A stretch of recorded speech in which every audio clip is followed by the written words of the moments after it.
ہم اپنے والدین سے بہت بدتمیزی کر لیتے ہیں اور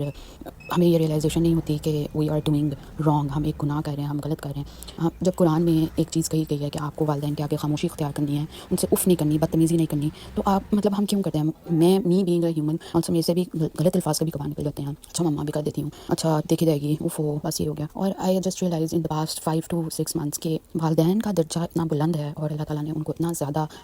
رتبہ اور درجہ دیا ہے کہ ہم کبھی بھی ایک دن کا بھی ان کا دین نہیں دے سکتے، ہماری ماں ہو یا ہمارے والد ہوں۔ ہمارے والد ہیں، وہ باہر روزانہ نکلتے ہیں باہر کمانے کے لیے، وہ دنیا کے ایسے ایسے شخص سے ملتے ہیں جن کا ہمیں آئیڈیا بھی نہیں ہوتا، اور وہ دنیا دیکھتے ہیں، وہ باہر نکلتے ہیں، کماتے ہیں، مزدوری کرتے ہیں، محنت کرتے ہیں۔ اور ہماری والدین تو وہ ہمارے لیے گھر میں رہ کر، بہت ساری لوگوں کی والدہ گھر میں رہ کر ہاؤس وائف ہیں، اور وہ گھر میں رہ کر ایک ایسی نسل کو کی پرورش کریں جنہوں نے آگے چل کر اس ملک کو دیکھنا ہے، اس پوری مطلب ایک طرح سے آگے کی جنریشن کو لے کے چلنا ہے۔ تو والدین کبھی بھی ان پڑھ نہیں ہوتے، جاہل نہیں ہوتے، والدین کے پاس وہ شعور اور دنیا کے وہ دھکے کھانے کے بعد وہ اس مقام پر آج بیٹھے ہوئے ہیں کہ جہاں پہ وہ واقعی میں جب کہتے ہیں نا کہ بیٹا جب تم اس مقام پہ پہنچو گے نا، پھر ہم دیکھیں گے اور ہم پوچھیں گے کہ اچھا بتاؤ کیا کھویا اور کیا پایا۔ والدہ ماں تو ایک ایسی ہستی ہے کہ جس کا آپ کبھی بھی کسی بھی حال میں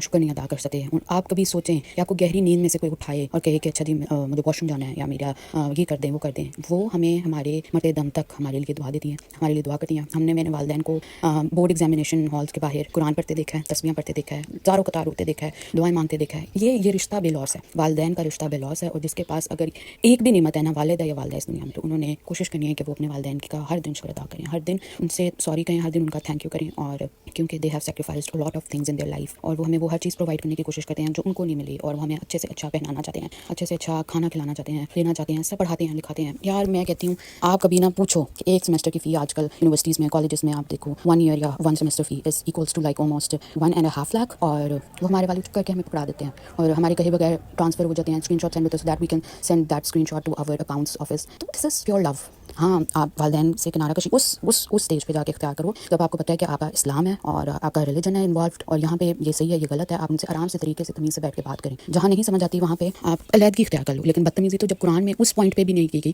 تو تب آپ کیسے ہو are you to say cruel words to your parents? مطلب مجھے سمجھ نہیں آتی۔ برے ہیں وہ اپنی ذات تک برے ہوں گے، کوئی کسی دوسرے کام میں انوالو ہیں وہ اپنی ذات تک، وہ کبھی نہیں چاہیں گے ان کی اولاد برے کام میں پڑے، وہ کبھی نہیں چاہیں گے کہ ان کی اولاد اس فیز سے گزرے جس فیز سے وہ گزرے۔ So do respect your parents, they are true blessings. آپ کے پاس اگر اس ٹائم والدین کی نعمت موجود ہے تو ان کے پاؤں جمع کریں ہر رات، اور ان کو احساس دلایا کریں کہ ان کی پریزنس ہمارے لیے کتنی امپورٹنٹ ہے، کیونکہ مجھے نہیں لگتا کہ اس سے بڑھ کر ہمارے لیے کوئی بلیسنگ ہو سکتی ہے۔ اور ان سے پوچھیں جنہوں نے اپنے والدین کھو دیے ہیں، جن کے والدین اس جہان میں ان کے پاس نہیں ہے، اور وہ کتنا مس کرتے ہیں ان کی ڈانٹ کو، ان کے پیار کو، ان کی دعاؤں کو۔ تو ہر چیز کو کھونے سے ڈرا کریں، ہر چیز بے شک ہم سب نے اللہ کے پاس واپس جانا ہے، اللہ کی امانت ہے، ہم اس دنیا میں آئے ہیں، اللہ کی امانت ہے ہم، اور ہم نے اللہ کی امانت کو اللہ کے حوالے